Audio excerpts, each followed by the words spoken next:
என்னோட உடல் எடை கூடிக்கிட்டே போகுது, எப்படியாவது நான் குறைக்கணும் அப்படிங்கிறது தான் பெரும்பான்மையானோர் கேட்குற கேள்வியா இருக்கும். ஸோ உடல் எடை கூடுறதுங்கிறதுக்கு நெறைய காரணங்கள் இருக்கலாம். அவங்களோட ஹார்மோனல்லாம் எப்படி இருக்கு? பேலன்ஸ்டா இருக்கா? எப்படி இருக்கு? அவங்களோட மெட்டபாலிசம் எப்படி இருக்கு? அது போக அவங்களோட லைஃப் ஸ்டைல் எப்படி செடன்டரி லைஃப் ஸ்டைலா எப்படி இருக்கிறாங்க? அதுக்கப்புறம் அவங்க என்ன சாப்பிடுறாங்க? அவங்களோட ஸ்ட்ரெஸ் லெவல் எப்படி? தூக்கம்லாம் எப்படி? இப்படி நெறைய ஃபேக்டர்ஸ் இருக்குன்னாலும், மெயினானது நம்ம என்ன சாப்பிடுறோங்கிறது இல்லையா? அதனால தான் டயட் சொல்லுங்க, வெயிட் குறைக்கணும், டயட் சொல்லுங்க அப்படின்னு மட்டும் கேட்டுக்கிட்டே இருப்பாங்க.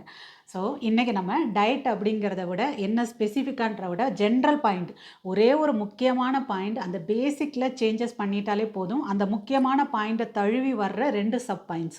ஸோ, மொத்தம் 3 பாயிண்ட்ஸ் பார்க்க போறோம். இதில நீங்க சேஞ்சஸ் பண்ணீங்கன்னாலே டெஃபினட்டா உங்களுக்கு நல்லாவே வித்தியாசம் தெரியும். So, first of all diet அப்படின்னா என்னன்னா, நம்ம பசியெல்லாம் கண்ட்ரோல் பண்ணிக்கிட்டு ரொம்ப கம்மியா சாப்பிடணும். அதுக்கு பேரு தான் டயட்டுங்கிறது கிடையாது. நம்ம கரெக்ட்டான ஃபுட்ட உடம்புக்கு குடுக்கணும். பேலன்ஸ்டான மேக்ரோஸ உடம்புக்கு குடுக்கணும் கரெக்ட்டா. அதுக்கு பேரு தான் டயட். ஸோ அந்த டிப்ஸ் எல்லாம் என்னன்னு பார்க்கறதுக்கு முன்னாடி, நீங்க முதல் முறையா வந்து சேனல்ல வீடியோ பார்க்குறீங்க அப்படின்னா, வீடியோ பிடிச்சிருந்ததுன்னா ஒரு லைக் போட்டு போங்க. உங்க ஃப்ரெண்ட்ஸ் அண்ட் ஃபேமிலி கூட நெறைய ஷேர் பண்ணி விடுங்க. சப்ஸ்கிரைப் பண்ணாம பார்க்குறீங்கன்னா, சப்ஸ்கிரைப் பண்ணி சப்போர்ட் பண்ணுங்க. ஸோ வாங்க முதல்லயே சொல்லிட்டேன். ஒரு மெயின் பாயிண்ட் 2 அதோட சப் பாயிண்ட்ஸ் மாரி வரும் அப்படின்னு சொல்லிட்டு. ஃபர்ஸ்ட் பாயிண்ட் எப்போ சாப்பிடணும்? பசிக்கும்போது சாப்பிடணும். இது என்ன புது கதையா இருக்கு அப்படின்னு நினைக்கிறீங்களா? ஆமாங்க. நம்ம எப்பல்லாம் சாப்பிடுறோம், பசிய விட்டுட்டு மீதி எல்லா டைம்லயும் சாப்பிடுறோம். ஸோ முதல்ல மனுஷங்க சாப்பிடுறதுன்னு எப்படி ஆரம்பிச்சிருப்பாங்க? அவங்களுக்கு பசிக்கும்போது ஒரு வேட்டையாடி, கஷ்டப்பட்டு அவங்களோட ஹார்ட் ஒர்க்லாம் செஞ்சு முடிச்சதுக்கப்புறம் என்ன ஃபுட் கிடைக்குமோ அத சாப்பிட்டுருப்பாங்க. அதுக்கப்புறமா லைஃப் ஸ்டைல் அப்படியே கொஞ்சம் கொஞ்சமா மாறிட்டு வரும்போது, வேலைக்கெல்லாம் போம்போது ஒரு ஸ்பெசிஃபிக்கான பர்ட்டிகுலர் டைம்ல தான் சாப்பிடுறதுக்கே டைம் கிடைக்கும். அந்த டைம்ல சாப்பிடணும் அப்படிங்கும்போது, பிரேக்ஃபாஸ்ட், லஞ்ச், டின்னர் அந்த மாரி ஒரு சிஸ்டம் வந்துருச்சு. அதுக்கப்புறம் நம்மளோட பையிங் கெப்பாசிட்டி அதிகமாச்சு. நம்மளோட லைஃப் ஸ்டைல்லாம் மாறிச்சு அப்படின்னோனே, விதமா டேஸ்ட் பண்ணி பார்க்கணும்னு ஆசைப்பட்டோம். ஸோ பசிக்கெல்லாம் சாப்பிடுறத விட்டுட்டு ருசிக்கு சாப்பிட ஆரம்பிச்சிட்டோம். ஸோ அப்போட தான் பிரச்சனை வந்துச்சு. அந்த 3 டைம் மீலுங்கிறது கூட எல்லாம் கூட போயி, இப்போ பிரேக்ஃபாஸ்ட், லஞ்சுக்கு முன்னாடியே மிட் லஞ்ச் ஸ்நாக்ன்னு ஒண்ணு. அதுக்கப்புறமா ஒரு டீ குடிக்கும்போது ஏதாவது ஒரு ஸ்நாக்ன்னு ஈவினிங், டின்னர், அதுக்கப்புறமா லேட்டா டிவி எல்லாம் பார்த்துட்டு படுக்கும்போது, டிவி பார்த்துக்கிட்டே திரும்பவும் சாப்பிடுறதுன்னு சொல்லிட்டு, ஒரு 5 டைம்ஸ், 6 டைம்ஸ்ன்னு நம்ம சாப்பிட ஆரம்பிச்சிட்டோம். ஸோ அதில தான் பேசிக்கா தப்பு நடக்குது. நம்மளே அறியாம ஓவரா ஈட் பண்ணிட்டுருக்கோம். ஸோ ஃபர்ஸ்ட்டு பேசிக்கா மாத்த வேண்டிய விஷயம், பசிக்கும்போது சாப்பிடணும். மோரோவர் நம்ம சாப்பாட எது கூடயெல்லாம் கனெக்ட் பண்ணிட்டோம்னா, மைண்ட்ஃபுல் ஈட்டிங் அப்படிங்கிறதே இல்லாம, அந்த பசிய தெரிஞ்சு சாப்பிடுறதுக்கு பதிலா, நம்ம ஃப்ரெண்ட்ஸ் யாராவது வந்தாங்கன்னா கம்பெனி குடுக்கறக்கு சாப்பிடுறோம். வெளிய எங்கேயாவது போறோம் அப்படின்னா, அங்கே ஏதாவது புடிச்சு வேற ஏதாவது இருந்ததுன்னா, ட்ரை பண்ணி பார்க்கலாம்ங்கறக்காக சாப்பிடுறோம். ஸ்ட்ரெஸ்ஸா இருந்தோம்னா, நான் ரொம்ப கவலையா இருக்கேன். அதனால நான் அதிகமா சாப்பிடுறேன்னு சொல்லி சாப்பிடுவோம். டிவி பார்க்கும்போது, அட டிவி தானங்க பார்க்குறோம். நம்ம கண்ல பார்க்கணும், பேசாம உட்காந்து பார்க்கணும். அப்பவும் நம்ம எதையாவது எடுத்து சாப்பிடுவோம். போர் அடிச்சது டைம் பாஸ் ஆகணும்னா, அப்பவும் சாப்பிடுவோம். ஸோ நம்மளோட மூடுக்கு, எமோஷனுக்கு எல்லாத்துக்குமே நம்ம வந்து கனெக்ட் பண்ணி சாப்பிடுவோம். கடைசில அதனால தான் முதல்லயே சொன்னேன். பசிங்கிறது தெரியாம மீதி எல்லா நேரத்துலயும் சாப்பிடுவோம். அதுலயும் ஒரு ஸ்டெப் மேல லேடீஸ் அப்படின்னா என்ன செய்வோம் நம்ம, நைட்டு பசிக்குதோ இல்லையோ டக்குன்னு டின்னரே சாப்பிட்டு முடிச்சுட்டு மீதி கிச்சன்லாம் கிளீன் பண்ணி வைண்ட் அப் பண்ணிட்டு வந்தோம்னா, அப்பாடா வேலை முடிஞ்சதுன்னு உட்காரலாம் அப்படின்றனால அதுவும் சாப்பிடுவோம்.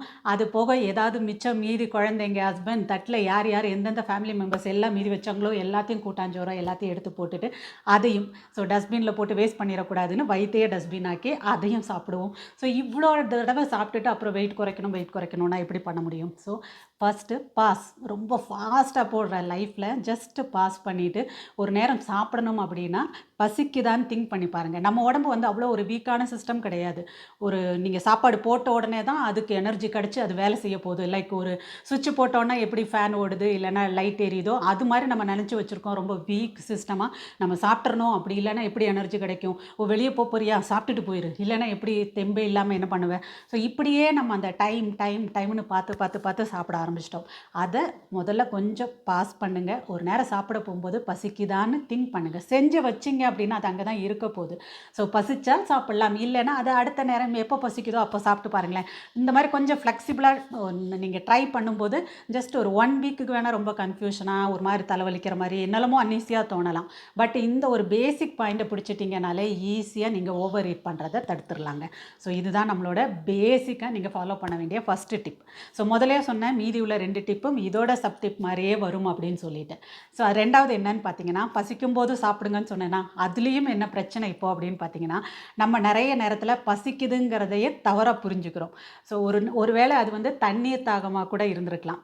அந்த தண்ணி தாகம் அடிக்கிறத தேர்ஸ்டியாக கூட நம்ம வந்து பசி நினச்சிக்கிட்டு போய் டக்குன்னு ஏதாவது ஒரு 2 ஸ்நாக்ஸ் சாப்பிட்றது இப்படின்னு ஆரம்பிக்கிறோம். ஸோ உங்களுக்கு பசிங்கிற ஒரு ஃபீல் வரும்போது ஃபஸ்ட்டு போய் ஒரு கிளாஸ் தண்ணி எடுத்து குடிங்க. ஸோ அந்த தண்ணியே கடகடன்னு உள்ளே போய் ரொம்ப நல்லா ஃபீல் ஆச்சு அப்படின்னா அந்த டைமில் உங்களுக்கு தண்ணி தாகம் தான் அடிச்சிருக்கு, உங்கள் உடம்புக்கு தண்ணீர் தான் தேவைப்பட்டிருக்கு. அப்போவும் நீங்கள் வந்து நல்லா ஃபீல் பண்ணுவீங்க, ஓரளவுக்கு ஃபில் ஆன மாதிரி ஒன்றும் சாப்பிட வேண்டான்ற மாதிரி. ஸோ சிம்பிள் டிப் தானே, இதை செஞ்சு பாருங்கள். ஸோ இதுதான் நம்மளோட செகண்ட் டிப். மூணாவது டிப்பு, அகைன் நீங்கள் தானே பசிச்சா சாப்பிடுங்கன்னு சொல்கிறீங்க. எனக்கு பசிக்குது அதனால தான் நான் 4 பிஸ்கட் சாப்பிட்றேன், ஒரு கேக் சாப்பிட்றேன், இந்த மாதிரி ஸ்நாக்ஸ் சாப்பிட்றேன், நான் பசிக்க போதுன்னு அதை சாப்பிட்றேன் அப்படின்னா அது பசியே கிடையாது, செல்ல பசி, கிரேவிங்ஸ். அதாவது ஏதாவது ஒரு நொறுக்கி தீனி மாதிரி சாப்பிடணும் போலேயே தோன்றதுக்கு ரீசன் என்ன அப்படின்னு பார்த்தீங்கன்னா, நம்ம வயிறு அந்த செட்டைட்டிங்கிற ஃபீலை கொடுக்கல. வயிறு நிறைஞ்சிருச்சு போதும் அப்படிங்கிற ஒரு ஃபீல் கிடைக்காதனால தான் நம்ம ஆல்வேஸ் அந்த கிரேவிங்ஸ்லேயே இருக்கோம், ஏதாவது நொறுக்கு தீனி சாப்பிட்லாமான்ட்டு. ஸோ அதை அவாய்ட் பண்ணுறதுக்கு, அதை தடுக்கிறதுக்கு நீங்கள் என்ன செய்யணும்னு பார்த்தீங்கன்னா, மேக்ரோஸோட ஒரு கலவை ரேஷியோ ரொம்ப முக்கியம். மேக்ரோஸுங்கிறது நம்மளோட ப்ரோட்டீன், ஃபேட் அண்ட் கார்போஹைட்ரேட்ஸ். இந்த 3ல் எந்த ஆர்டரில் ஸ்டார்ட் பண்ணணும் அப்படிங்கிறது ரொம்ப முக்கியம்.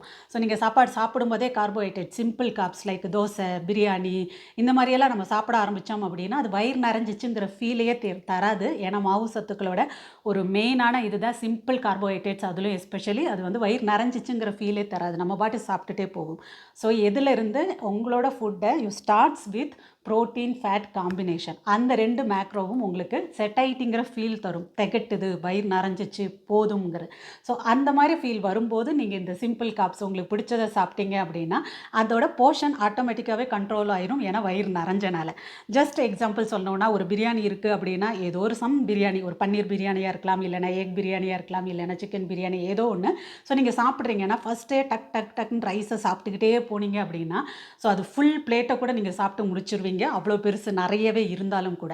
அதுவே நீங்கள் ஃபஸ்ட் அந்த ப்ரோட்டீன் ஃபேட் அந்த காம்பினேஷனில் இருக்கிற அந்த மீட்டோடதோ இல்லை பன்னீரோடதோ எக்கோடதோ இதிலேருந்து ஸ்டார்ட் பண்ணி பார்த்தீங்கன்னா உங்களோட அந்த ஃபுல் சிம்பிள் காப்ஸாக அந்த ரைஸோட போர்ஷன் கம்மியாகிறத நீங்கள் ஃபீல் பண்ணுவீங்க. ஸோ அந்த செட்டைட்டின்னு ஃபீல் தர்ற, வயிறு நிறைஞ்சிருச்சுங்கிற திருப்தி தர்ற அந்த மேக்ரோஸ்லேருந்து உங்கள் ஃபுட்டை ஸ்டார்ட் பண்ணுங்கள்.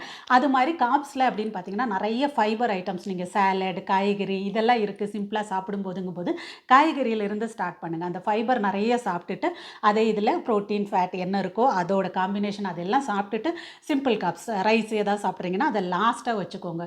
ஒரு தோசை சாப்பிட்றீங்கன்னா கூட அந்த தோசையை எப்படி கன்வெர்ட் பண்ணலாம், ஒரு முட்டை தோசை மாதிரியோ இல்லை பன்னீர் கூட ஒரு ரொட்டி மாதிரியோ அப்படி இருந்ததுன்னா முதல்ல அந்த பன்னீரை எடுத்து சாப்பிட்றது, அந்த எக்கு சாப்பிட்றது, இந்த மாதிரி நீங்கள் ஸ்டார்ட் பண்ணிவிட்டு நீங்கள் சிம்பிள் காப்ஸ்க்கு வந்தீங்கன்னா அதை ஒரு டேஸ்ட்டுக்காக போர்ஷன் கண்ட்ரோலில் லாஸ்ட்டில் நிறுத்திடுவீங்க.